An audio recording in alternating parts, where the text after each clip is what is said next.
When the cabin depressurizes, you don't place an oxygen mask on 10% of your family. Sometimes I dance around the living room in my underwear, but it doesn't make me Madonna. What?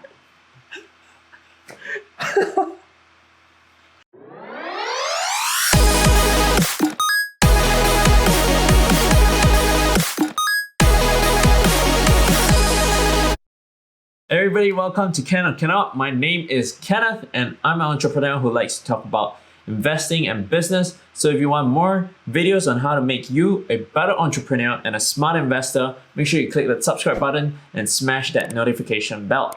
Now, today we're going to talk about Bitcoin versus gold, specifically the debate between Michael Saylor and Frank Giustra, two titans in their respective fields. Now, if you haven't watched the debate, it's a 2-hour-long debate. You can find it on Stansberry Research. I've linked to it in the description below. But if you don't want to spend the 2 hours, I'm going to try and summarize the key points in under 10 minutes and add in my own concluding thoughts and what I'm going to be doing with my money. The debate was centered around 6 key factors. Both parties had time to present their own case and rebut each other on 6 of these factors. The 6 factors are asset comparison, the risk factors, historical performance, the supply dynamics, the ownership structure, and the market forces. Michael started by talking about the use case of gold. It's slow, it's antiquated, it's hard to divide up. It's basically a bad use case. It's rehypothecated. There's no transparency in gold.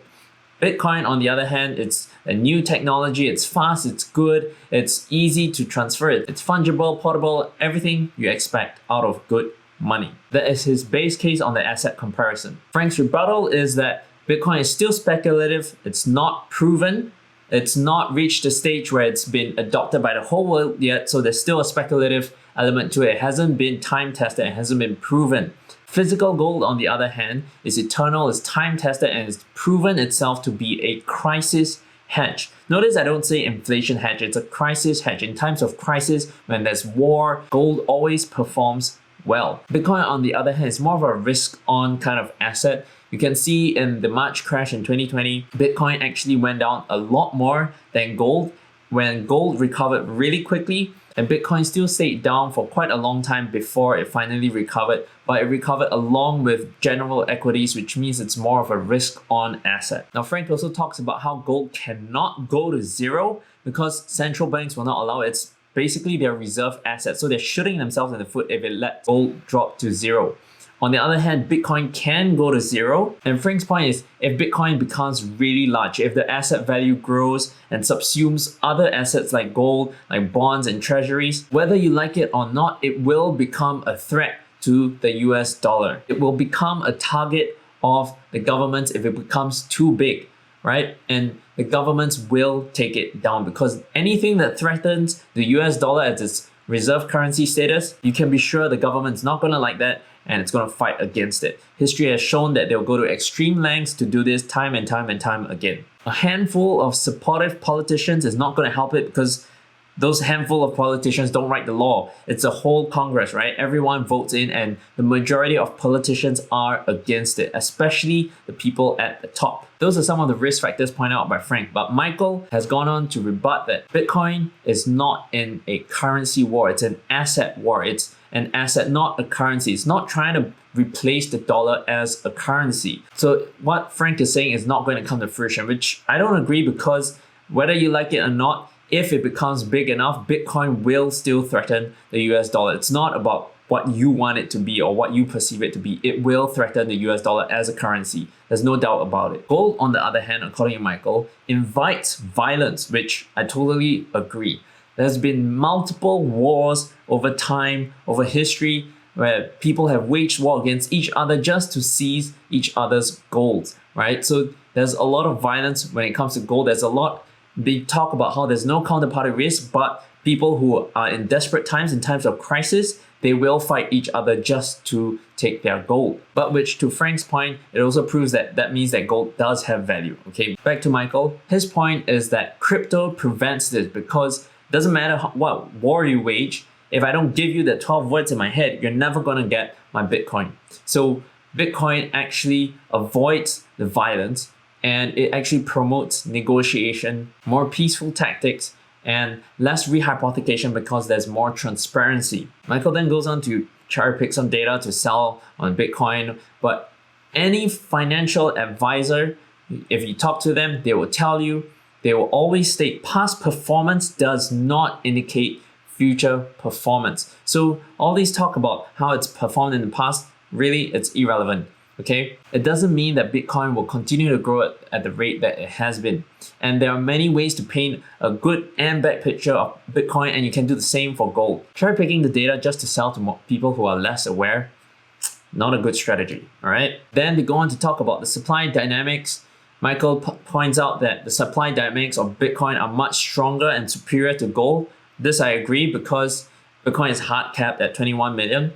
The gold supply has been declining and hasn't really increased that much over the years, but it does still grow at a greater rate than Bitcoin. So supply dynamics, both are scarce, but Bitcoin is even more scarce because of the hard cap. Then Michael still goes on to talk about how gold mining companies are selling gold hand over fist instead of holding it. So if gold really was as valuable as they say it is, then they wouldn't be selling it so furiously when the price goes up. They will be holding it on their balance sheet just like Michael Saylor is doing with MicroStrategy. But that just doesn't make any sense, okay? And I'm paraphrasing Frank's words here, but that's just retarded. They're a business, that's their business. Their business is to sell gold. Can't not sell it at all and just dig it and keep it for themselves. It doesn't make any sense, right? They still have a profit and loss and balance sheet. They have to make currency, not money, for their investors and shareholders and pay their staff, right? They can't just pay everything in gold. They can pay it in currency, and then if they so choose to, the investors, shareholders, employees, whatever, they can choose to go and buy gold after that. So I really don't think this point has any validity. It's not like the Bitcoin miners don't sell their Bitcoin at all, right? They still sell it. How else do you think all the big companies like PayPal and Square and all that are getting their new Bitcoin? It gets mined and it gets sold to them. And then Michael goes on to talk about how many people advise to allocate just 10% of your portfolio to gold. And then he asks, what about the other 90%? We're not supposed to hold gold? If gold is so valuable, why don't we hold it? I don't get it. What are you talking about? So are you alluding that we should all put 100% in Bitcoin and only Bitcoin? That's just cult-like behavior, and it's very dangerous. Like, you don't tell someone to put 100% of their portfolio in one single asset. This kind of cult-like behavior is very dangerous. It's very irrational and very emotional. It's very easy to manipulate, and this is how people lose all their money, all right? I think the fact that he made this point really damages his credibility. He even made this joke at the beginning about how you're not going to put the oxygen mask only over 10% of your family. That's not the same. You're comparing lives to wealth and asset diversification. Anyway, Frank's point is that yes, you see great hedge fund managers like Paul Tudor Jones, like Stanley Druckenmiller, they are putting money into Bitcoin, but that doesn't mean that they believe in the asset. That's not, they're geared to make money. So they're just following the momentum, right? If Bitcoin is going to make money, they're going to buy it because that's what their hedge funds are supposed to do. They don't want to lose out. It's the same when Warren Buffett bought gold. All the gold bugs went crazy. I'm like, oh, Warren Buffett, he's suddenly turned and converted into a gold bug. No, he turned around and sold it right after that. So it's not about the asset. It's about making money, okay? They are certainly not using Michael Saylor's buy and hold forever and never sell strategy. That is a one-way road to hell. Michael's advice to buy Bitcoin, hold and never sell, and if you need cash, get a loan or mortgage against your car or house just to raise cash is crazy. Like, why would you ever tell anybody that? That's just bad financial advice, right? I really think you need to discount that. All right, so here are my concluding thoughts after watching the debate. My perspective on gold is you treat it as a crisis hedge. Just like Frank Joustra said, it's an insurance. It's not for you to profit. You allocate maybe 10% of your portfolio as an insurance. Physical gold, not paper gold, has been time tested as a crisis hedge. It always performs well in these situations, and you should hold it as an insurance. And if you want to talk about being out of the system, physical gold is it. If in a time of crisis and war, you don't want people to know how much Bitcoin or where you are and everything. Those are all on the Bitcoin ledger. You're traceable because of its transparency. Physical gold is analog. It's completely out of the system. So if you really want to get out of the system, physical gold is the answer. So I'll definitely allocate at least 10% of your portfolio as that insurance. Bitcoin, on the other hand, should be treated like any other company. Unless you are comfortable putting 100% of your money into one single stock, I don't think you should be doing that with Bitcoin, because that is how you should view Bitcoin. You treat it like any other technology company that has come up with a super innovative technology that may or may not take over the world. It could be the best technology ever. Yes, you're super convicted, but I don't know if you actually put 100% of your money into that one single stock. I don't think you should do that. It's not very smart. Even if you have very strong conviction on that one company, you put maybe 5, 10, 20, 30, maybe even 40, 50%, but to put everything, to bet all on one, personally, I'm not comfortable putting 100% of my money into Bitcoin and Bitcoin alone. That is definitely not what I'm doing with my money. But what about you? What are your thoughts? What are you doing with your money? Let me know in the comment section below. Have you watched the debate? And if you want to know where gold and silver is, check out this interview I did with Michael Oliver. He shares his long-term outlook about where he thinks gold and silver are going. I'll see you there.